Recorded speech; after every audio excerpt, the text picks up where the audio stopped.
Cycling is a distant summertime memory for most of us living in Saskatoon. But for troopers like Kip Luce, the good times just keep on rolling. And he wants people to know they can do it too. Luce recently shared his winter biking knowledge at the Core Neighborhood Youth Co-op.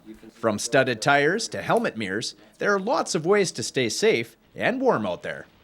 You have to protect yourself from frostbite, and you're always creating wind chill, even if there's no wind chill that exists, simply because you're riding in the winter and you're going 15, 20 kilometers an hour. So if you can protect yourself from wind, that's half the battle. So I always tell people, you know, if the clothing protects you from rain, that's great wind protection. So I wear a cycling raincoat, I wear cycling rain pants, I wear boots that are waterproof. And then there's different layers that you go underneath the wind gear. As the mercury dips, so too should your breathing. Because I noticed the first time I started biking in the winter with it is that I was breathing too heavy. I was breathing way too fast and you get lightheaded, and I had to stop a couple times. So it's really just trying to get you used to your breathing techniques and what you're wearing. And we're lucky we don't live in Vancouver where we have to go up Oak Street or anything, but going up Bedford Road Hill, your lungs are going to feel it, and it's really just making sure you take your time.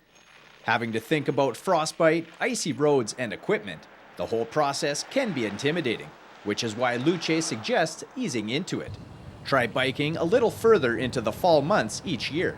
This will allow you to slowly accumulate the necessary gear and learn how to navigate the new conditions at a comfortable pace. Eventually, you might find yourself cycling right through to the spring. You know, it's the older you get, the harder it is to stay fit, it seems like. And so I find that cycling is part of my daily exercise. So I really like that aspect of it. Yeah, you're going to save a ton of money if you're driving, say, 4,000 kilometers instead of 10,000 kilometers in a year, or whatever the statistics are. You're going to save tons of money, and that'll free you up to go cycling in Cuba if that's your bag. Fitness, environment, of course, you know, you're burning far less fossil fuels, and that's key these days for sure. And it is fun, because sometimes when you are going through a blizzard, it's amazing being on a bike and feeling the cold and seeing the snow, and you do it at 6 o'clock in the morning and you're by yourself and you can hear the tires in the snow, and it's so dead quiet out there. It's an amazing thing to listen to. A comprehensive winter cycling resource can be found at icebike.org. For Shaw Sports, I'm Matthew Prefontaine.